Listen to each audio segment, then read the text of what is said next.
purpose of this video is to answer all questions I promised to in the last yet short-lived meeting. I will incorporate aspects of what I originally promised. I encourage you to join me in another meeting on which will be more fruitful than the last. In fact, I would desire for us to hold them on a regular basis. Working with many students, I've come to realize the importance of schedule and timing. It makes for things to flow far smoother. And most importantly, to keep continuity, so we may avoid periods of silence and stagnation as we've experienced in this group and the previous one. So just to kick things off, I really want to respond to some chats that Gerald sent. If you scroll up in the chats, you will see that I think it was yesterday or the day before where Gerald sent some chats and I said I'd give him my response. So this is basically the response, but this isn't only addressed to Gerald, this is addressed to the entire group as a whole. And over here, I think it's quite easy to see. I think you marked everything out properly here. Everything is quite clear. One thing I'd like to note though is this support line here, especially because with this support line alone, we can tell whether this entire trend will actually go through here or whether it'll actually bounce off. So I feel like this is important. As much as it's important to analyze the individual periods of consolidation themselves, I still also feel like it's also important to also mark the horizontal lines, as in those that occur, especially on the higher time frames. Don't get me wrong on this one. Marking these lines on H1 and H4 might not be like the best mode of operation. It's better if you mark them on weekly and on daily. So okay, this chart here is good. No complaints about this. I like it. And we can actually see how it turned out. This is what I like, right? So we can see here the analysis, and that line that I mentioned, it should have marked out around here. But anyway, it's right exactly on the price line. We can see how it reacted to that. I mean, it's like it's really a classical move. See what I mean? Exactly what he had actually planned to happen. So I think it's quite simple. I like this. I really like it. Properly analyzed. That's a clear chart. As I'm analyzing this, I know that a lot of chart movements has happened. I'm aware of that. So I'm doing this purposefully now, much later, with those same charts. So you can also update me on what's happened. So I'm gonna do some charts, but then I need you to actually now, the only thing I need from you is afterwards to go to those same charts and then do your own analysis on what has happened afterwards. Then I will review them, give you my opinion, and I will post the best ones in the group, and we can discuss them, discuss the whys and hows, right? So just please do that for me, just that alone. So same situation here. I think this is quite self-explanatory, properly marked out. Oh yeah, nice, clear. This is why specifically I chose this. I can see now it's because of this here, the same thing repeating again, exact same thing, and it even surpassed this level, which is now a confirmation of this trend. Don't get me wrong, people. I consider a trend as, for example, lower lows and lower highs, right? So as soon as a chart fails to make a lower low, I already consider this a consolidation, right? So I'm already now analyzing what's going on in here to see how it'll react with these support levels. So just know, as soon as a chart fails to make a lower low or a higher high, that's when I begin analyzing. And even if it does make a breakout, until it's actually broken out of the entire trend structure, until it's broken out of the entire sort of the highest peak, basically the peak formation, until it's done that, I don't really consider it as fully confirmed as a new trend. It has to go and surpass this level first, and then I'll be satisfied. Just to keep that in mind, just keep that somewhere, at the back of your head. It comes in really handy as you go along. So I really like that chart. Same thing here. Interesting chart. Exactly what I was talking about in the previous slide. Look at this. We have this downtrend here, right? Really small downtrend, and then immediately it just recedes beyond the past lower high and makes a higher high, surpassing 2-3 levels, right? And then it makes the first move down with its consolidation, but it still hasn't surpassed here. which is where we're at now. So it makes this breakout at this point, and just like you've marked out here, that's the desired direction, or otherwise it would be upwards, whereby I would then want it to surpass this here, right? I would want it to actually succeed this, and even after that I would want it to go past here until I'm fully convinced that it's the trend. But it isn't like I'm going to be waiting throughout all this movement. I'm going to be trading here, but it's just that so I can confirm it for future movements, because it doesn't help to only look at things in the immediate short term.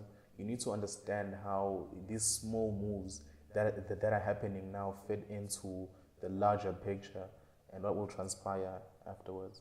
So just keep that in mind. Okay, so Gerald, I'm impressed by the analysis you provided. You applied the basic, simple principles of the strategy effectively. This is the type of the application I most promote. Often people seek the most difficult methods simply because they are difficult, neglecting that all indicators that can be used are taken from the very same basic movements and data that is freely available on the charts, what we're analyzing. This is designed purposefully by some teachers to keep the students reliant on them for longer, making themselves more money. And trust me, they are very effective at doing this.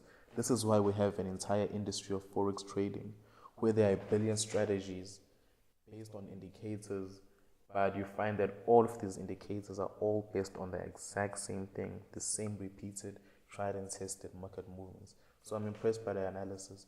Another person who sent me a chart was, oh yes, there were others, actually many others, but I'm only going to cover for now Gerald and Ntabi Singh. I think there's also some Loazi in here, but relax though, this is only one video. I just picked these charts specifically for the reason that I wanted to respond to where we left off last time, so we can just sort of carry on that momentum into this session, and then we'll build from that.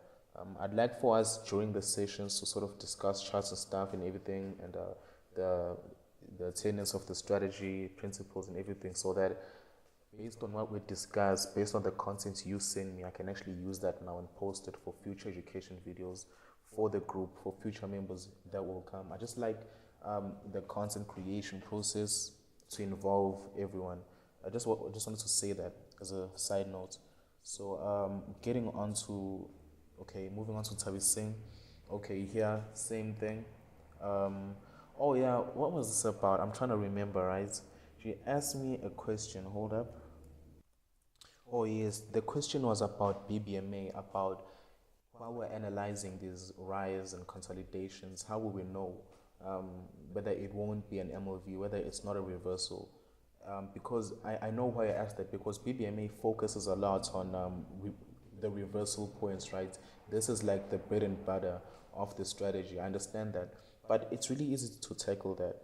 You need to understand that the entire game that we're playing is just sort of deciding which is the likelier possibility. Okay, that's the entire game. Now, how do you play that game? It is by looking at least 3 to 4 charts. Excuse us writing, right? 3 to 4 time frames in descending order, right? Starting from the top, from the highest to all of the lower ones before we enter on the final one, right? That's the entire way. So how we decide which is the higher probability here is by to what degree do all of these time frames align with each other. So if I have an information on all 3, then I know that, okay, the move that's forming both on the higher order levels of movements of supply and demand, people trading, and on the lower order movements of the same thing, they are both coordinating with each other. Both of the how can I put this in a much simpler way? The analysis, the kind of movement that's building up, the kind of pattern that's building up, confirms, insinuates the same direction. Like for example, let's say the information, right? We know that the information insinuates a short, right? But if you look at an information, anything could happen. Like over here, we had one, right? Over here, up, down, and we could have sold it, or would have stagnated, gotten stopped out much later, right? But then you know that if you find an information on the daily, maybe then you go onto the 4 hour chart and you see the same thing. Then you go onto the H1 charts and you see the same thing. Then you know that the probability of this going down is now much higher. And now there are mathematical ways to actually quantify this, so you can know in mathematical terms, like completely objective without your own biases sort of influencing how you see it. You can be able to actually see how well that method predicts what's going to happen. And from my own analysis, it does it really, really well. So that's the entire game. As long as you know that, whether it's an information showing up or not, it doesn't matter, because you know, I just came out of here, out of a period I just came out of a peak formation reversal. It went up after that, it had a consolidation, it broke out of that, still confirming the same direction, insinuated over here, which means this was correct, which means that had we taken it using the same principles, it would have been correct because the probability was right, and that probability manifested throughout this entire trend that we see, right? So then we would sort of be looking, okay, it went up, it confirmed some more, consolidated, and broke out again, a further confirmation. So by the time I get here, I'm still angling to go up because my trend has been confirmed over all of this activity here, right? So I might say, no, but on MOV, it's an extreme MTP MOV, right, according to BBMA. But at the same time, I need to be considerate of the pure price action, the pure facts of how price moves.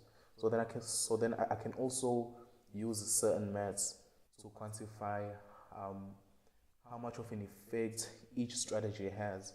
And by doing that myself, I've seen that pure price action is actually the best. It usually wins over BBMA, which is why in this course I emphasize BBMA as being only an assistant. So I just wanted to answer that. I felt like it was important.